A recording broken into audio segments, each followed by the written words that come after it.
안녕하세요. 오늘은 매일 소고공인을 위한 특강 위기는 기회 코로나 이후의 상권 분석에 대해서 말씀드릴 이덕재입니다. 요즘 코로나 상황이 너무 심각해서 좀 위기감을 느끼는데요.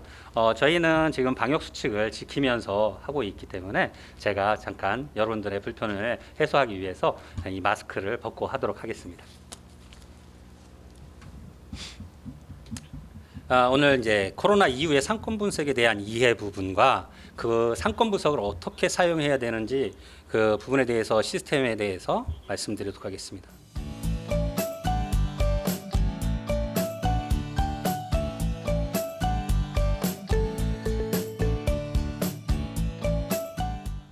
제가 사는 곳은 파주인데요.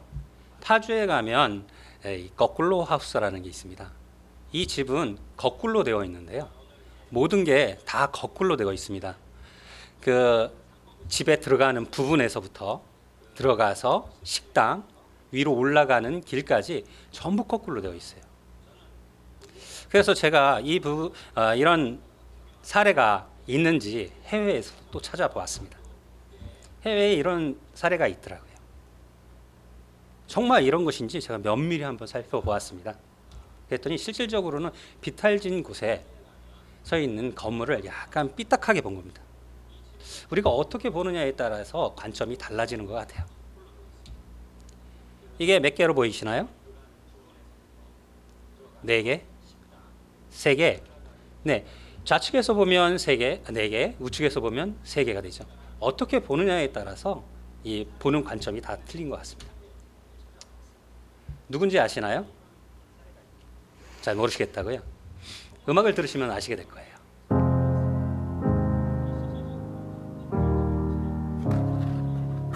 Hello, it's me. 네, 아시겠다고요? 네, 영국의 아주 유명한 가수 아델이라는 가수입니다. 정말 이쁘죠?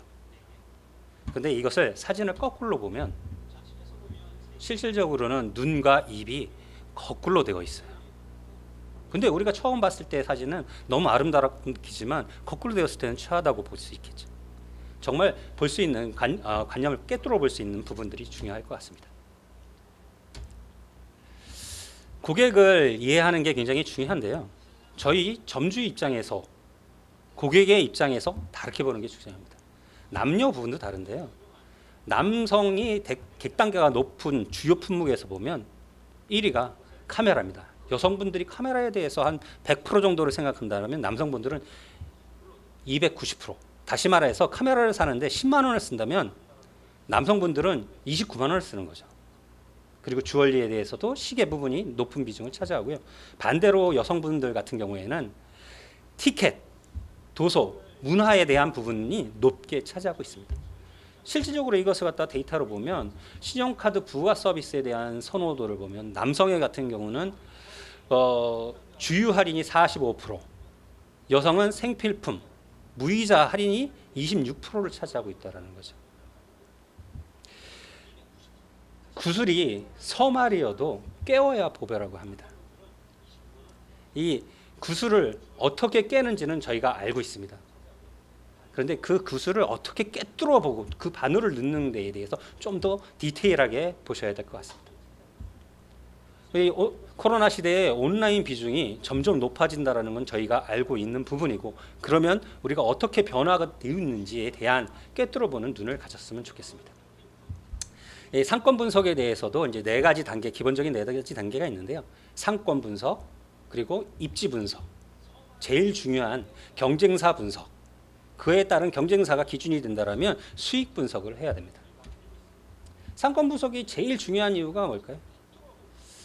투자 자금. 내가 얼마를 투자하고 내 기술을 어떤 것을 투자를 한 것에 대해서 그에 대한 최고의 수익률과 고객에 줄 수 있는 가치를 생산하기 위한 그런 위험 요소들을 제거하는 것이 상권 분석의 목표라고 합니다.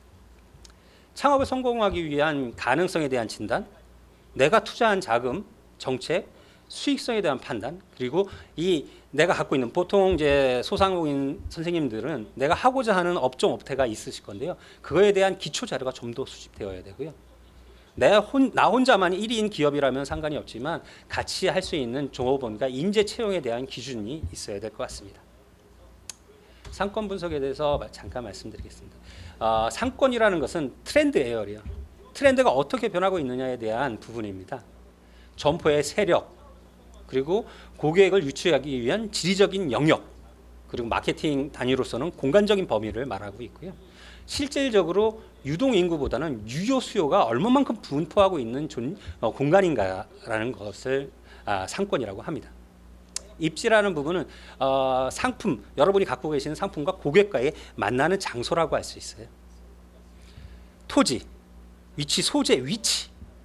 그 위치가 내 점포의 매출을 결정질 수 있는 결정적인 요인이 됩니다. 그리고 입지는 단 한 군데밖에 없어요. 똑같은 입지는 없습니다. 복제가 불가능하다는 거죠. 고객과의 관계가 넓어지면 상권도 넓어지고요. 고객과의 발길이 줄어든다면 상권도 줄어들고 있습니다. 핵심은 자신과의 관계와 고객이 맺고 있는 분포를 말씀드릴 수 있습니다. 궁극적인 것은 투자 대비 내가 얼마만큼 수익을 높게 가져갈 수 있느냐에 대한 분석입니다. 상권은 다시 말씀드려 바운더리, 입지는 포인트, 평가 기준은 거리, 유동인구, 입지는 투자 금액, 권리금, 임대료가 얼마만큼 되는지, 그에 대한 가시성, 인지성, 접근성이 얼마나 좋은지에 대한 부분이 입지라고 하고요. 궁극적인 목표는 다시 말씀드리지만 투자 대비 수익률입니다. 쉽게 말씀드릴게요. 상권은 내가 영위하고자 하는 것의 세력, 주도권입니다. 바운더리라고 할 수 있고요. 입지는 포인트입니다. 경제적인 활동을 할 수 있는 장소, 조건. 그러면 상권 내에 여러 가지 입지가 있을 수 있겠죠. 중요한 것은 고객이 있는 것입니다. 고객이 있는 것이 상권의 주요 상권이고 주요 입지입니다. 상권에는 오프라인 상권이 있고요. 공간과 시간에 대한 부분이 분석이 되어야 되고요. 지금 코로나 시대와 온라인 시대에서는 온라인 부분, 매체, 마케팅 부분을 생각을 하셔야 될 것 같습니다. 이거는 개업 현황인데요. 일반 음식점의 개업 현황입니다. 어디 부분이 열선으로 표현되어 있는데 어느 부분이 제일 많은가요? 노랗게 열선이 들어와 있는 부분. 네, 여러분들 잘 알고 계시는 홍대. 그 위에 종로. 그 밑에 강남. 조금 여르긴 하지만 강남 위에 보시면 상수 쪽에 있는 상권들이 있습니다. 그러면 내가 내 업종과 어느 부분이 제일 맞을 건지, 내가 투자한 금액에 대비 어느 정도의 수익을 받을 수 있는지에 대한 상권을 파악을 하셔야 될 것 같고요. 이 공간을 갖게 되면 내가 찝은 공간의 반경 500m, 1km, 2km 그 거리에 대한 바운더리를 설정을 해야 되고요. 실질적으로 시간도 설정을 해야 됩니다. 조사를 어떻게 조사를 하냐? 점심시간에 많이 되는 업종인가? 저녁 시간에 많이 되는 업종인가? 이 시간에 따라서도 상권이 분류된다라고 보시면 됩니다. 상권 분류에 보면 사업 목적이 있는데요. 투자형 상권, 저희들이 많이 하는 상업형 상권. 투자형 상권은 부동산에 관련이 있고요. 이분들이 오히려 저희 창업하시는 선생님들보다는 더 상권 분석을 더 많이 하시는 것 같아요. 큰 자산이 들어가니까 더 많은 상권 분석을 한다라고 생각하실 수 있겠지만 저희는 먹고 사는 거잖아요. 창업형 상권 분석이 더 중요할 것 같습니다. 크기로 보면 대형 상권은 약 시간당 5,000명 이상의 상권을 말하고요. 중형 상권은 3,000명, 시간당 3,000명 이상의 상권을 말하고 있습니다. 그 중에 제일 또 이렇게 저희가 쉽게 접근할 수 있는 게 고객 밀집도에 대한 부분인데요. 1차 상권으로는 약 내가 위치하고자 하는 상권에서 500m 바운더리를 상권이라고 얘기를 하고요. 2차 상권은 1km라고 얘기를 합니다. 왜 500m라고 얘기를 할까요? 왜 1km라고 얘기를 할까요? 이 부분을 생각하시면 될 것 같습니다. 소비자 성향에 따라서도 많이 변화가 있는데요. 유동인구 중심으로 되어 있고요. 이 유동인구가 많은 곳은 중심가, 대학가, 역세권에 대한 부분이고요. 배후 인구 중심에 대한 것은 주택가와 오피스. 서로 상반되어 있지만 배후에 어떤 인구들이 중심되어 있느냐에 따라서 내가 가지고 있는 업종과 많은 차이들을 일으킬 수 있습니다. 그리고 지금 관리 가능한 부분이 있고 관리 불가능하다고 하는 부분이 있는데요. 실질적으로 상권은 내가 아무리 잘해도 상권이 변화되기에는 너무 힘들어요. 저희가 관리할 수 있는 부분은 온라인과 오프라인을 관리를 할 수 있을 것 같아요. 상권 분류의 제일 중요한 부분이 이제 주변 환경에 대한 분류인데요. 내가 갖고 있는 업종이 오피스 상권, 사무실이 밀집되어 있고 주말에 감소 요인이 있지만 평일에는 안정적으로 가는 그런 상권에 있는지, 주택가, 물론 이 주택가에 대해서는 베드타운에 대한 부분은 좀 주의를 기울이셔야 되는데요. 이 주택가 상권은 주부 그리고 주말 가족 중심의 상권을 말하고요. 중심가, 번화가죠. 자꾸 상권이 변화할 수 있고 아주 유용 쇼핑몰과 극장들이 있는 그런 소비 성향이 강한 그런 중심가 상권이 있습니다.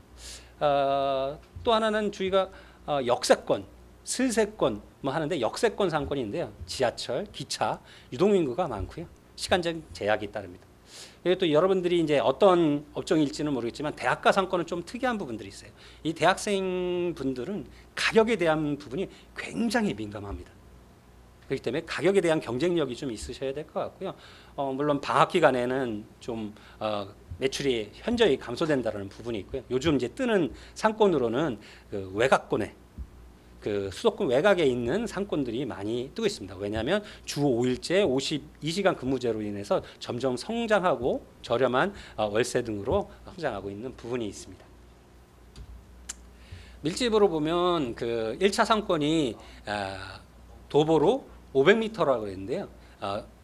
그리고 5분 내. 왜 500m일까? 사람이 걸어가는 속도가 시간당 4km라고 합니다. 다시 이것을 환산을 하면 도보로 5분 이내는 500m 이내예요. 이 권역에 계신 분들이 고객의 약 60%에서 70%를 차지하고 있고요. 여러분들의 주 타겟이 될 겁니다. 근데 이 바운더리는 조금 다릅니다. 상권, 일반적인 반경에 대한 상권하고 실질적인 접근성이 다르다는 건데요. 이거는 통계청에 나온 GIS, SGIS 이제 통계 지리정보 서비스에 의한 이 접근성입니다. 아까 보았던 바운더리랑 좀 다르죠.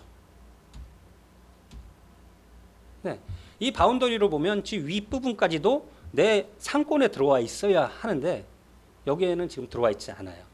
왜냐하면 가운데에 단절 요인, 커다란 단절 요인 1호선 지하철이 가고 있기 때문에 이 오른쪽 상권과 왼쪽 상권이 완전히 분리되어 있는 상권입니다. 그래서 내가 위치하고자 하는 곳이 저 가운데라면 오른쪽에 있는 상권은 거의 접근성이 없다라고 보아지는 거고요. 그에 대한 마케팅도 다르게 이루어져야 되겠죠.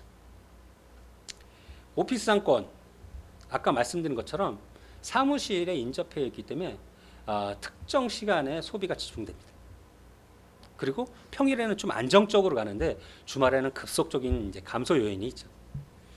지금은 코로나 상황이라서 점심 말고 저녁 회식이 거의 없다시피 합니다. 그 저녁 회식이 없어지는 대신 주택가 상권으로 변경이 되었죠. 일찍 퇴근해서 주택가에서 같이 가족과 즐기는 그런 코로나 이후의 변화가 있습니다. 중심가 상권은 말씀드린 것처럼 교통이 편리하고 직객 요소가 있는 극장, 대형 쇼핑몰, 그리고 유흥업소가 많은 강남이라든지 건대라든지 홍대라든지 이런 상권을 말하고요. 그 상권에는 소비성이 굉장히 강하고 연령대가 굉장히 낮습니다.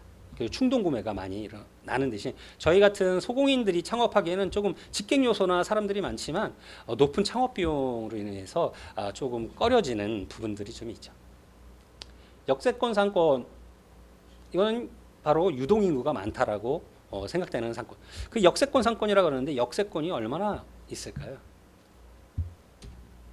이 역세권은 보시는 것처럼 굉장히 많죠. 서울 시내에 있는 역세 약 370개 정도의 역이 있습니다. 이 역만 분석하셔도 여러분들이 하고자 하는 목표의 그 상권 분석이 가능하실 거고요. 그 입지 선정도 그 본인들의 후보지가 약 370개 정도가 있다라고 생각하시고 될 수 있으면 후보지를 많이 선정하시면 좋으실 것 같습니다. 이 역세권도 잘 보셔야 되는 게 이 사례는 지금 그 대한민국 상가 투자 지도라는 김종렬 대표님의 사례를 제가 잠깐 도용해서 말씀드리겠습니다. 화서역 앞에 5분 거리에 있는 제1상권이죠. 이 상권에서 보면 바운더리를 쳐보면 오른쪽에는 공원이 있어서 이게 도움이 될 수도 있지만 실질적으로는 도움이 안 될 수도 있습니다. 이 화서역에서 지금 있는 위치까지 가는데 5분 거리밖에 걸리지는 않지만 주요 도로에 빠져나갈 수 있는 아파트들의 입구가 있고요. 이 아파트 입구가 있다 보니까 처음에 들어갈 때는 보신 것처럼 상점이 꽉 차 있지만 그 이후에 2010년도에 그리고 2014년도에는 1층, 2층이 3층, 4층까지도 다 비어있는 이런 모습을 볼 수가 있어요.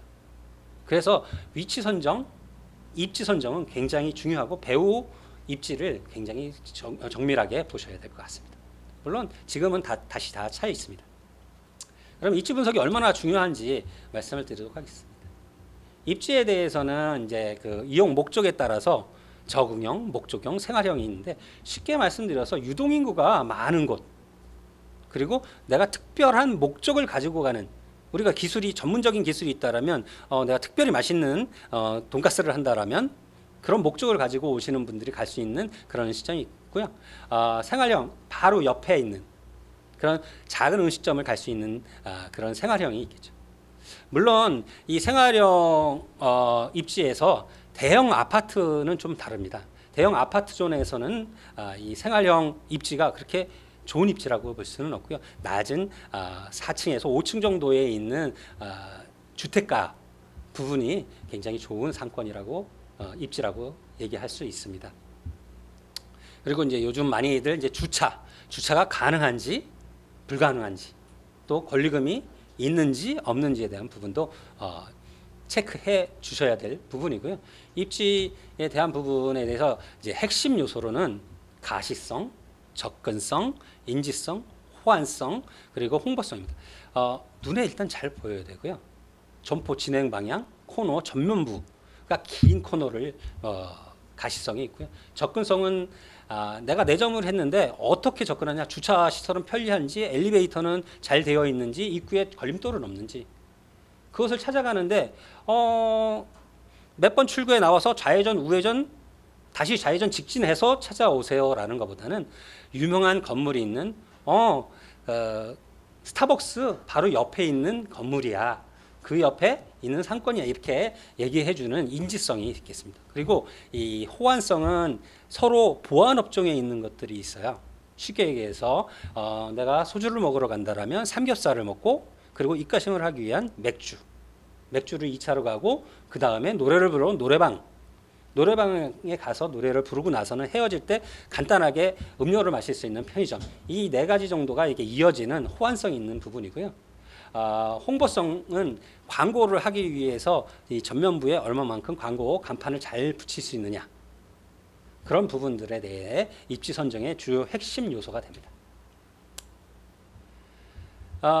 이거는 CGV가 있는 동탄에 있는 건물인데요. CGV 그럼 집객 시설이 있는 부분이죠. 그러면 이 밑에 있는 상권 투자가 좋을까요? 이 극장은 분수 효과가 있다라고 이렇게 얘기들은 하지만 실질적으로는 이게 푸시 현상이 있습니다. 영화를 보러 올라가고 영화를 보고 나서는 빨리 나오고 싶어하는 사람적인 심리가 있어서 밑으로 바로 퍼져버리는 거죠.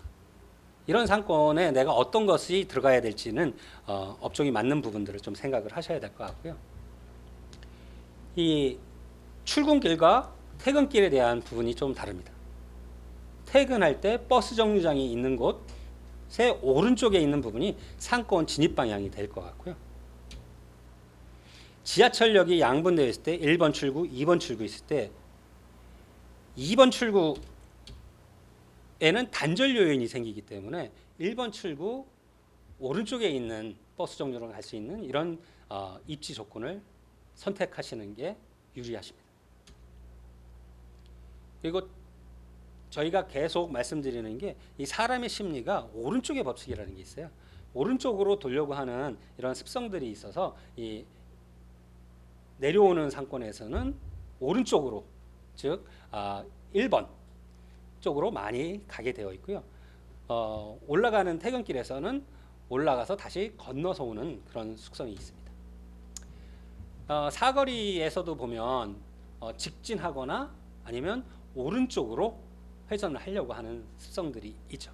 그러면 반대쪽으로는 내려오는 길이 어떻게 되느냐? 그것도 마찬가지로 오른쪽에 있는 부분들을 많이 선호합니다. 이런 입지 조사를 하는 데 있어서 판정 기준이 좀 있어야 되는데 그러면 도대체 어떤 기준이냐? 1차 상권은 500m 이내에, A급 상권은 10,000명에서 5,000명 이상, B급은 10,000명. 그리고 상권에 대한 인구가 계속적으로 좀 증가하는 쪽이 유리하실 거예요. 그리고 점포에서 역까지는 1분 내, 그리고 5분 내까지 진입하실 수 있으면 좋으실 것 같습니다. 그리고 점포에 대한 가시성은 굉장히 중요한데요. 이게 양호하느냐 안 양호하느냐에 따라서 저희가 이제 지나갈 때 처음 간 상권에서는 눈에 보이는 대로 들어가는 성향들이 있고요. 그 다음에 그 입지에 맞는 본인의 전략에 따른 그 상품, 그리고 음식으로 얘기하면 맛있는 기술, 이런 부분들을 접목시켜야 좋은 상권이 될 것 같습니다. 넬슨의 이제 8가지 법칙이라고 해서 굉장히 많이 쓰이고 있는 이 입지 조건인데요. 첫 번째가 상권의 잠재력입니다. 얼마만큼 고객을 흡입할 수 있는지, 그리고 또 충분한지, 그런 부분이 중요하고요. 접근, 내 점포를 쉽게 들어올 수 있는가, 내가 속해 있는 상점의 매출은 점점 성장할 수 있는 가능성이 있는가, 그리고 고객이 주요 접근지에서 나에게 올 때까지 차단 요인이 있는지 없는지에 대한 부분을 파악을 하셔야 될 것 같아요. 누적 흡수력이라는 것은 유사한 점포가 있는 데가 몰려 있을 경우에 내 업종에 유리한가를 판단을 하셔야 돼요.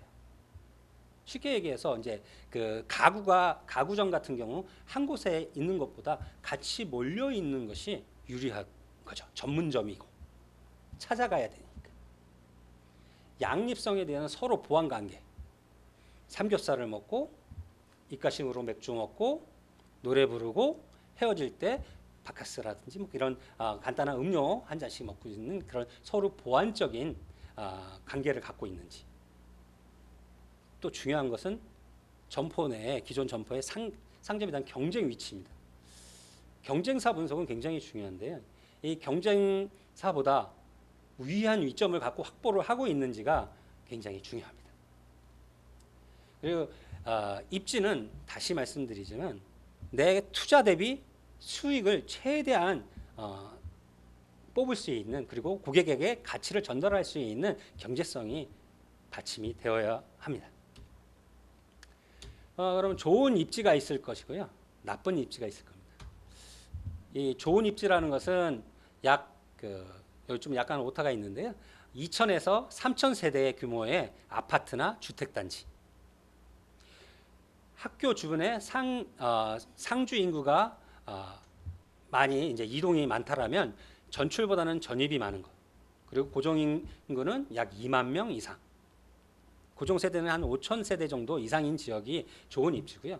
학교 입지로는 정문에서 약 200에서 300m 떨어진 거, 후문이라면 한 100m 이내에 있는 입지가 좋습니다. 지하철에서는 약간 200에서 300m 떨어진, 왜냐하면 사람이 움직이는 데 있어서 아까 500m 정도의 상권을 갖고 있다고 말씀을 드렸죠. 그리고 버스 정류장에서는 이제 100에서 200m 정도의 거리를 얘기하고요. 또 접근성에 대한 부분이 이제 젊은 세대들 같은 경우에는 대중교통으로 이용하기 때문에 버스 통과되는 노선이 약 한 5대 이상인 지역을 고르시는 게 좋습니다.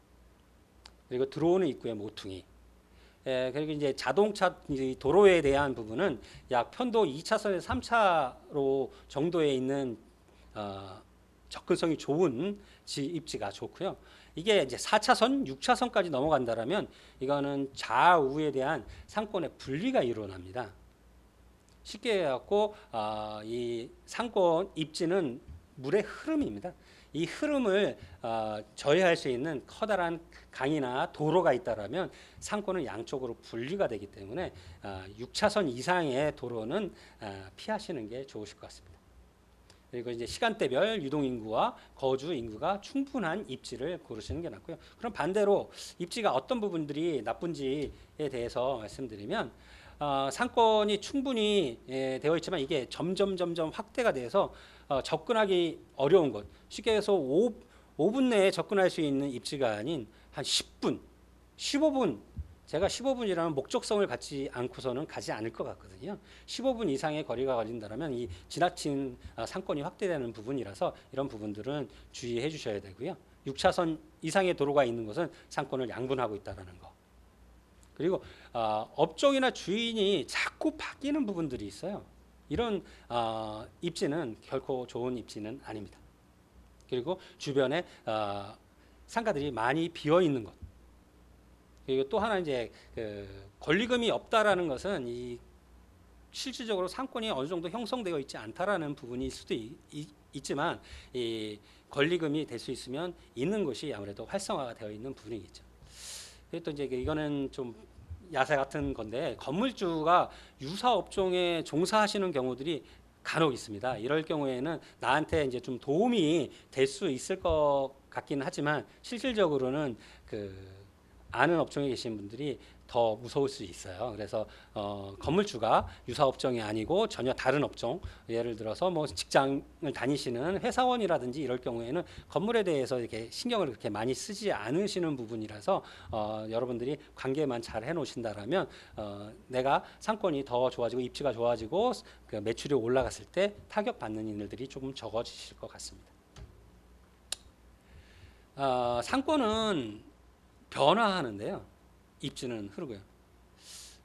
인구의 국민의 약 15%, 16%가 1년 내에 이사를 합니다. 2년 내에는 30%. 도로는 1년에 연간 약 947km. 다시 말해서 서울에서 제주까지 가는 거리가 새로 신규 도로로 건설되고 있기 때문에 상권은 계속 변한다고 할 수 있고요. 건축 부분도 서울에 약 한 3.6배 정도가 신설되고 있습니다. 그리고 이벤트, 지금같이 이제 코로나나 이런 부분들이 일어났을 때 상권은 변할 수 있겠죠. 만약에 내가 전혀 다른 환경에 있다라면 이거는 미국에 가셨던 분의 예인데요. 이분이 물어봅니다. 부자 동네와 가난한 동네에 내가 세탁소를 차린다라면 어느 상권에 있는 것이 유리할까?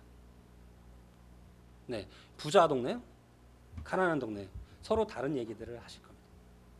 근데 이분이 얘기하시기에는 실질적으로는 부자 동네와 가난한 동네 중간에 있는 그런 세탁소가 잘 된다고 합니다. 부자 동네에는 세탁기가 있고 그 세탁해 주실 수 있는 도우미도 있고, 하지만 가난한 동네에는 이 세탁소를 이용할 만한 여력이 되지 않는 분들이 계실 수도 있습니다. 그런데 이 세탁소를 많이 이용하시는 분들 같은 경우에는 서로 맞벌이를 하고 세탁을 직접 하기에는 좀 부담감이 있고 시간적인 절약을 하기 위해서 충분한 돈을 지불할 수 있는 분들이 이 세탁소를 찾는다라고 합니다. 실질적으로 2015년도에 있던 빨래방이 20년도 현재에는 없어졌고요. 이게 대로변에 있는 4차로에 있는 빨래방이었지만 접근성보다 이 가시성에 대해서 두고 한 부분이지만 실질적으로는 이 단지 내 쪽으로 옮겨졌습니다. 접근성이 더 좋다라는 거죠. 가시성보다는. 외식에 대한 부분도 이제 배달 상권이라고 이제 새로 생겨서 온라인으로 배달을 해서 먹는 부분들이 굉장히 많이 급격히 늘어났고 이 기조는 앞으로도 상당히 지속될 거라고 보고요. 그러면 내 상권과 입지는 어디에 두는 게 좋을까? A급 상권은 조금 비싸고 그렇다고 C급 상권으로 가자니 실질적으로 이용객이 없고, 그럼 B급과 C급, B급 정도 상권에서 본인들의 기술로 승부를 하신다면 A권 상권과 B권 상권의 배달 권역을 같이 가실 수 있어서 저는 B급 상권을 조금 권해드리고 있습니다.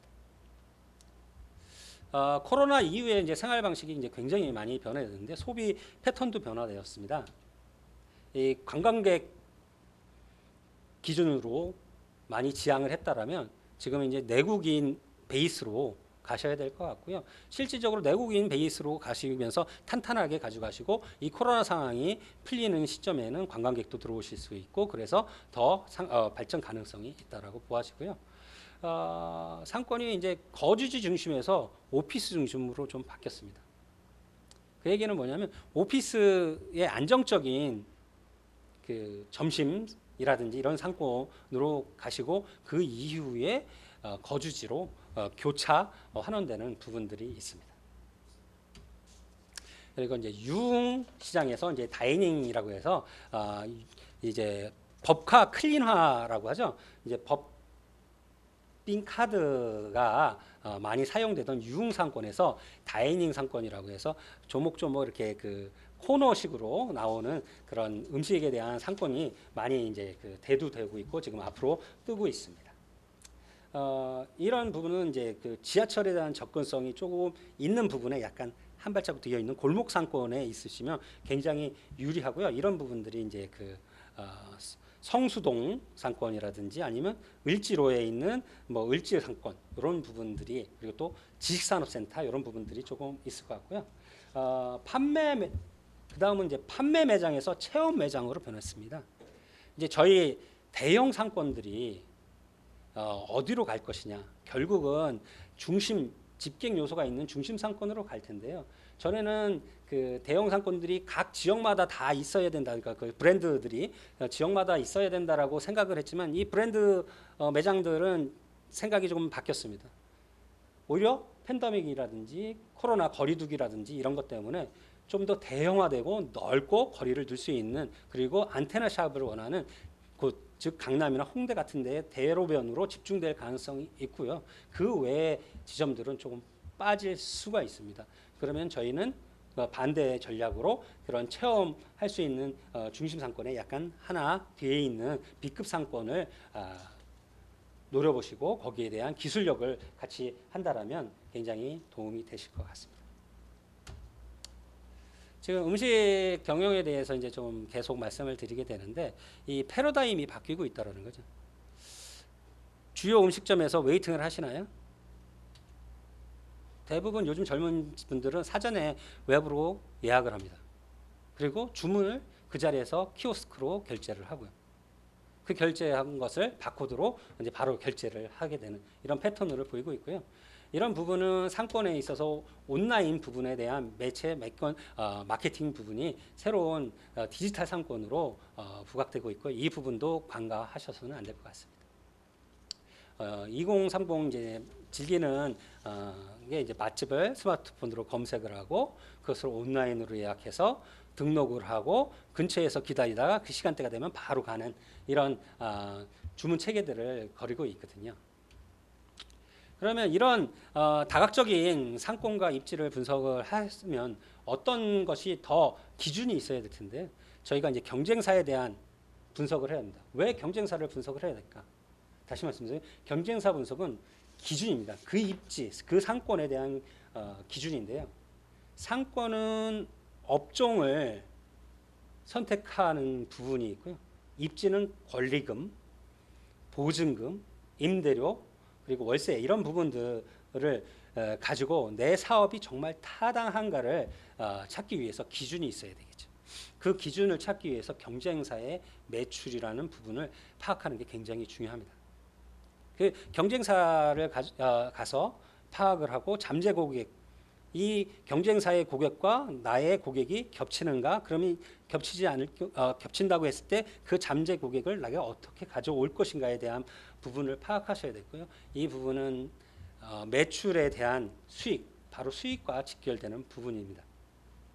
한 예로 들면 마곡나루역에 바로 1번 출구에 이디야라는 커피숍이 작게 한 칸이 있었습니다. 그 뒤에 스타벅스라는 커다란 매장이 들어오니까 이 이디야의 상권에 계셨던 그 고객들이 전부 그 스타벅스로 빨려요. 근데 이 두 가지 부분이 다 주인이 한 분이셨는데 바로 매장을 확대해서 잠재 고객을 끌어내서 스타벅스에 있는 매출과 이디야에 있는 매출이 서로 같이 동반 상승할 수 있는 그런 부분들을 만들었다는 거죠. 그래서 경쟁사 분석은 굉장히 중요합니다. 경쟁사 조사 순서는 이제 포인트를 정하고 목적 그리고 현장, 임장이라고 하는데 현장에 가셔서 조사를 하셔야 돼요. 그러면 어떤 기준들을 갖고 가시느냐? 경쟁사 분석은 첫 번째 어떤 영업 시간, 이 상권의 영업 시간이 언제이냐에 따라서 상권이 오전 상권이냐, 점심 상권이냐, 저녁 상권이냐가 판가름돼요. 이런 상권을 어떻게 분석하느냐에 따라서 좀 달라질 것 같고요. 이런 건물에 대한 체크도 굉장히 중요합니다. 그래서 매장 가셨을 때는 매장의 강점 3가지, 약점 3가지를 내부 평가를 하시는 게 좋고요. 이런 가격 결정을 하시고 주변의 인터뷰가 또 굉장히 중요해요. 실제로 이 경쟁 매장이 잘 이용하고 있는지 주변 상권에 대해서 그 커피를 먹으면서 주인한테 물어보면 굉장히 잘 얘기 또 해주시거든요. 그런 부분들을 인터뷰를 직접 해보시는 게 굉장히 중요하실 것 같습니다. 포인트는 또 같은 얘기니까 이런 점포들에 대해서 A, B, C 이렇게 3가지 정도를 기준에 맞춰서 체크를 해보시면 내가 어떤 입지에 후보지에 그 입점을 해야 되는지가 명확하게 나오실 거예요. 제가 실질적으로 그 여러분들 선배한테 물어봤습니다. 이제 오구 쌀피자를 한다라는 이제 서희동 대표님이신데요. 이분은 밥대장이라는 것을 새로 창업을 하셔서 또 하고 있는데 이분이 말씀하시기에 정말 이런 이론적인 거는 조금 많이들 들어봤고 하기 때문에 실질적으로 하는 방법을 좀 가르쳐 달라고 하셔서 제가 그 부분을 약간 준비했습니다. 소상공인 마당 시장 정보를 보시면 이 사용 방법에 대해서는 메뉴에 이제 홍보 설명에 대해서 자세히 나와 있으니까 제가 이 상권 분석을 할 수 있는 볼 수 있는 꿰뚫어 볼 수 있는 그 분석 방법에 대해서 말씀드리겠습니다. 아까 본 것처럼 SGIS라는 지정보 시스템으로 인해서 내 반경 상권이 정말 어느 상권까지가 내 진짜 상권인지 접근성에 대해서 파악을 하시고요. 이 상권이 파악이 됐다라면 주변에 같이 있는 경쟁 업체를 분석을 하셔야 됩니다. 이거는 가산에 있는 물갈비라는 그 지점인데요. 지금 보시면 밑에 층에 지금 전혀 없는 지점인데 여기에 물갈비라는 것이 이제 하나 들어옵니다. 그럼 이제 그 상권이 하나가 들어오고 그 옆에 있는 것까지 인수를 해서 굉장히 잘 되고 있는 상권인데요. 여기를 보면 공업 중심 지역이고 여기 그 사무에 대해서 이제 그 오피스 상권이라고 보시면 됩니다. 실질적으로 이제 저희 이제 상권 분석 시스템을 들어가면 넓게 포진되어 있는데 이것을 좀 더 디테일하게 보면 이 가산동이 저희 입점에 있는 그 물갈비에 대한 상권은 오피스 상권이기 때문에 밑에서 3번째 보시면 쭉 안정적으로 가고 나머지 위에 철산동이라든지 하안동 상권을 보면 2020년 겨울에 다시 코로나가 1000명 이상 됐을 때 매출이 확 줄어들지만 오피스 상권에서는 줄지 않는 부분들을 볼 수가 있을 거예요. 이런 부분들을 파악을 하셔야 되고요. 그리고 어떤 부분이 있는지 중요한 거는 이 시간대에 대한 부분도 많이 중요한데요. 여기서 보면 오피스 상권에 보면 점심시간에 많이들 매출이 많이 분포되어 있습니다.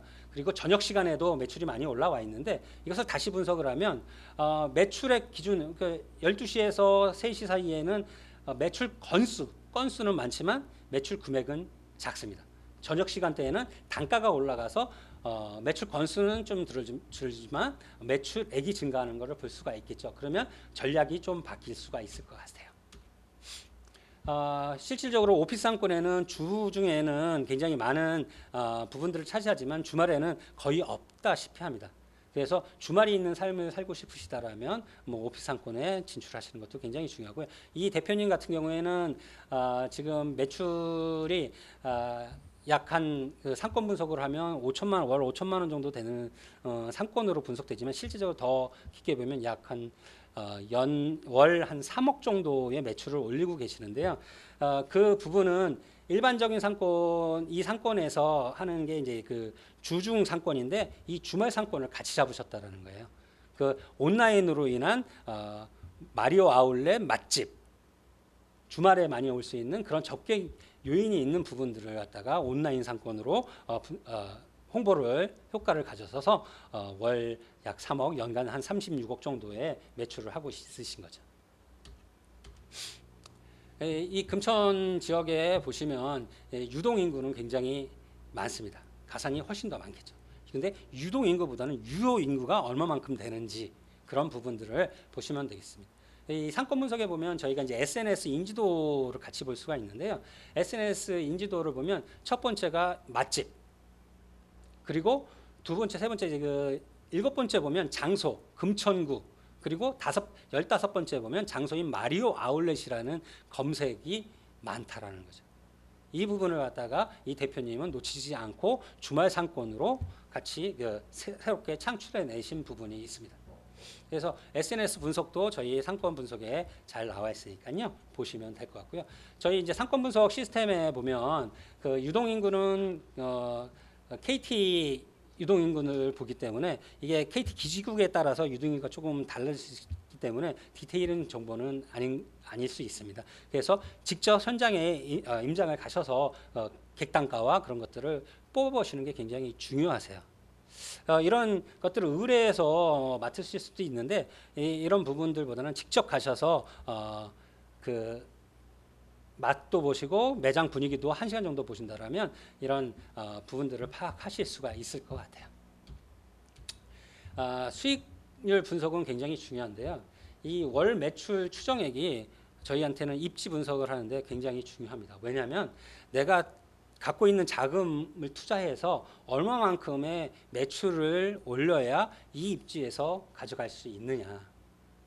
왜 중요하냐면 이 손익분기점이 정확하게 알고 계셔야 집객되는 인원 대비 매출 단가와 가격이 차이가 있기 때문에 이런 부분들을 정확하게 알고 계셔야 될 것 같고요. 보통 임대료는 월 매출액의 약 10% 이상이 되면 너무 힘들고요. 이하인 것이 좋고 외식업체 비중으로 보면 약 6% 정도를 차지한다라고 하고 있습니다. 투자액 대비 월 수익률은 약 3%면 좋고요. 4%면 굉장히 엑셀런트합니다. 쉽게 얘기해서 4%라는 건 연 약 한 48% 정도가 되는 건데요. 2년 안에 매출을 뽑을 수 있는 게 중요하죠.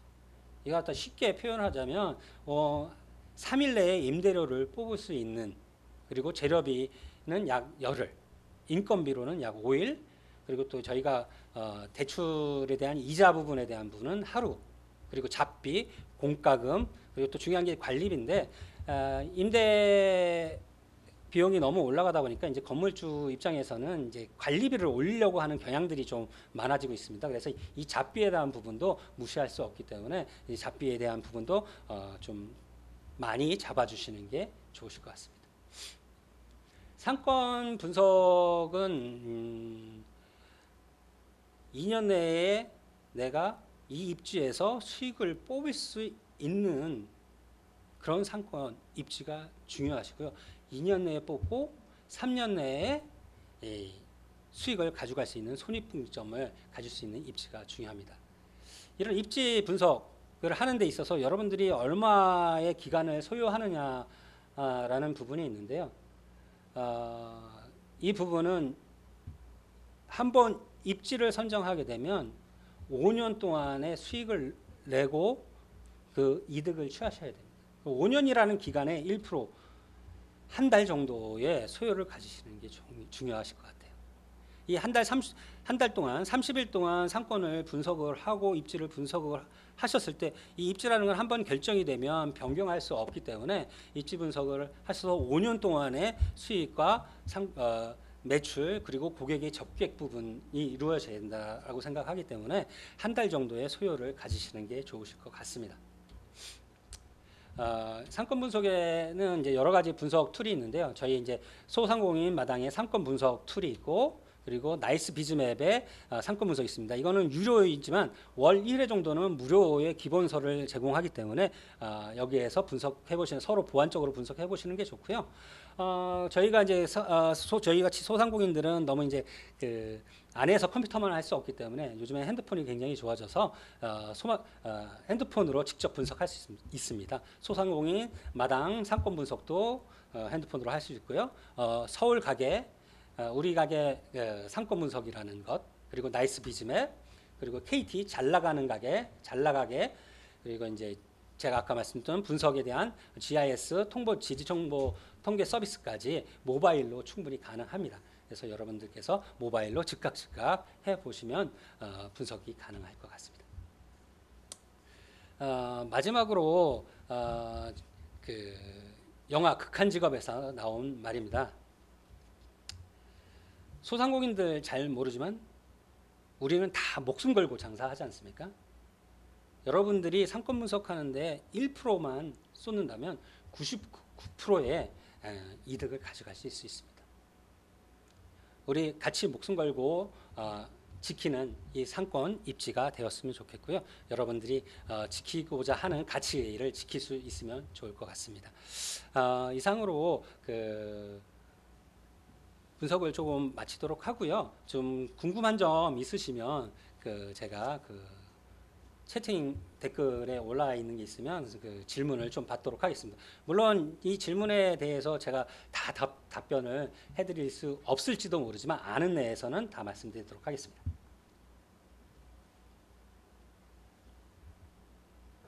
네. 추후에 강의 자료는 요청되면 따로 받을 수 있는 건가요? 되어 있는데 그 자료는 공단에 요청하시면 만약에 줄 수 있다라면 받으실 수 있을 것 같고요. 저는 뭐 보내드리는 데는 문제가 없으니까 공단에 확인을 해보시면 좋으실 것 같습니다.